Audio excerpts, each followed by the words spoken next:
ඉස්කෝලේ යන කාලේ මං හරි කැමතියි පන්ති පළවෙනියා වෙන්න. හරි කැමතියි. හරිද try කරනවා බෑ. කොච්චර කරත් අන්තිම පැත්තෙන් 1 2 හරිද? බෑ පළවෙනියා වෙන්නම බෑ. මං ඒ ඊට පස්සේ කල්පනා කරා මේකේ මේ මම නොදන්න පළවෙනියා දන්න මොකක් හරි රහසක් ඇති. දැන් මම මේ කියන කාරණා ටික විශේෂයෙන් දරුවෝ ජීවිතේට එකතු කරගන්න මම කියන විදිහට එක වාරයක් වැඩ කරන්න. හරිද? මේ කියන්නේ මෙලෝඩියක් බැරුව ඉගෙන ගන්න බැරුව පල්ලෙහාම ඉඳලා කැම්පස් එකකට ඇවිල්ලා. හරිද? ඒ නිසා විශේෂයෙන් දරුවෝ මේ කියන විදිහට එක වාරයක් වැඩ කරන්න සාධනීය විදිහට ප්‍රතිඵල නොලැබුණොත් අතහැරලා දාන්න.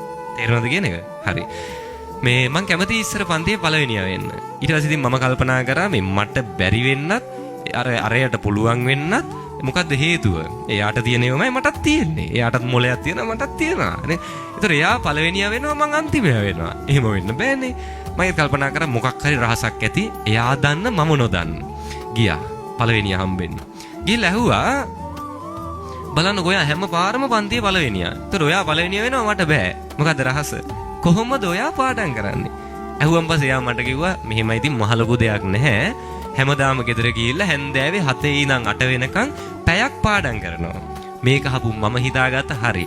මමත් අද ඉඳන් ගෙදර ගිහිල්ලා එක පැයක් 7 ඉඳන් 8 වෙනකන් පැයක් මම පාඩම් කරනවා කියලා හිතලා ගෙදර ගියා. බෑග් එක විහික්කලා දැම්මා. මොකද 7 වෙලා නැහැනේ. හරි. දෙකට විතර ගෙදර ගියා. ගිහිල්ලා බෑග් එක පැත්තකට දාලා හිටියා 7 වෙනකන්. ඉඳලා ඔන්න දැන් හැන්දෑව 4ට ලඟ වුණාන් පස්සේ ගියා කාමරේට. ගිහිල්ලා අද නම් පාඩම් කරනවා සක්කරේ ආවත් ලෝකේ පෙරළුණත් අද 7 ඉඳන් 8 පැය පාඩම් කරනවාමයි කියලා හිතාගෙන කාමරේට යද්දී පොත් මේසෙ තියනවා පුටුව නැහැ. හරිද? ඊට පස්සේ ගිහිල්ලා ඉතින් ගෙදර එහාට මෙහාට ගිහලා පුටුවක් අරන් ආවා. පුටුවක් ගෙනල්ලා පුටුව මේසෙ ළඟින් තියලා වාඩි වෙලා මේසෙ දිහා බැලුවම් පස්සේ මේසෙ නැත්තේ පොත් විතරයි. හරිද? තියන ඉස්කෝලේ ගිහිල්ලා ඇවිල්ලා ගලවපු කලිසම් සර්ට් ටික භාගයක් ඇඳේ භාගයක් මේසෙ. හරිද? ඊට පස්සේ දවස් 3-4කට කලින් කවු බත් පිඟන් 2-3ක්ම පොත් මේසෙ උඩ. ඊට පස්සේ තාත්තා වැඩට ගෙනියන බඩුත් සමහරිට භාගයක් විතර පොත් මේසෙ උඩ තියෙනවා. අම්මා කුස්සිය උයනේ වයින් දුත් භාගයට භාගයක් සමහරලාට මගේ කාමරේ පොත් මේසෙ උඩ. දැන් මේක දැක්කන් පස්සේ එකක් මොලේට දැන් මැසේජ් එකක් යනවා. මොලේට පණිවිඩයක් යනවා. අපි දන්නේ නැති වුණාට මොලේ දැන් තේරුම් ගන්නවා මෙතන මෙයාට මේක කරන්න පිළිවෙලක් නැහැ. ඒ නිසා නේ ටික ටික ඉබේ කම්මැලිකම එවන්නේ. මොලේට දැන් මැසේජ් එක ගිහිලි ඉවරයි.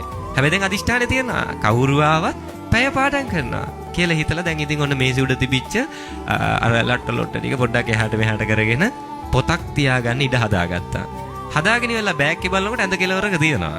ගත්ත බෑග් එක. අරගෙන ෂිපර කැරියා. බෑග් එක ෂිපර කරලා ගත්ත සිංහල සටහන් ලියපු පොත. අද පැය සිංහල පාඩම් කරනවාමයි කියලා ගත්ත ඉස්කෝලේ සිංහල සටහන් ලියපු පොත. අරගෙන තියාගත්ත මේසෙ උඩින්. තියාගෙන ඉවරලා දැන් ඔන්න පෙල්ලුවා. පළවෙනි පිටුව වෙරළලා අද නම් පාඩම් කරනවා කවුරු ආවත් පාඩම් කරනවා කියලා හිතලා දැන් ඔන්න සටහන කියවනවා. හොඳද? සිංහල සටහන දැන් ඔන්න මුලින් ඉඳන් කියවනවා. හරිම ආශ්චර්යමත් විදියට ටිකක් වෙලා කියවගෙන යද්දී සිංහල පොත අස්සෙන් ඉතිහාසෙ මතුවෙනවා. හරි. දැන් ටිකක් වෙලා යනකොට තේරෙනවා දැන් මේ ඉතිහාසෙ සිංහල පොත අස්සෙන් මතුවෙනවා. බලද්දී ඉතිහාස පීරියඩ් එක වෙලා අහුවෙච්ච පොතේ තමයි සටහන ලියලා තියෙන්නේ. නේ සිංහල පොතේම ඉතිහාසයත් ලියලා විද්‍යාවත් ලියලා හැම විෂයෙම අර සම්බෝලයක් වගේ එකම පොතේ ලියලා. පොතේ නමට විතරක් තියෙනවා සිංහල. නමට තියෙනවා ඉතිහාසෙ.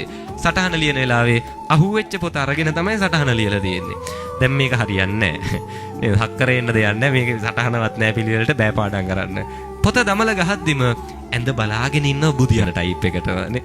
දැකලා තියෙනද අර කම්මැලියෙක් කියන්ද?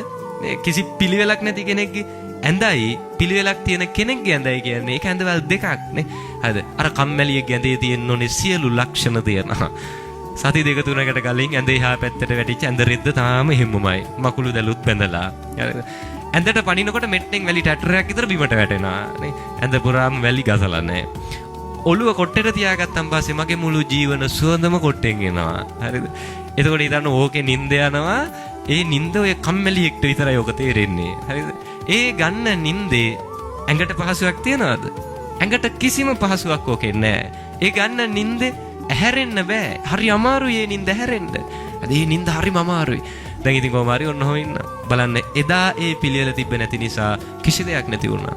ඊට පස්සේ මම පන්සලට ආවා. හරිද? ඊට පස්සේ ඕ වෙනස් වුණා. දැන් මම මහණුනේ මාතර කිරින්ද පොල්ලැල්ල ඉසිපතර පිරෙන්න හක්මන. පිරිවෙනට ගියන් පස්සේ උදේ 5ට නැගිටින්න ඕනේ. ලොකු හඳුරුද පොඩි හඳුරුද? දෙපිරිසම. ඒකේ නෑ මේ මෙයාලා නැගිටිනවා මෙයාලා එහෙම එකක් නෑ. 5ට අපි හැමෝම නැගිටින්න ඕනේ. නැගිටලා 5:00ට අපි බුදුන් වඳින්න යන්න ඕනේ. හරිද?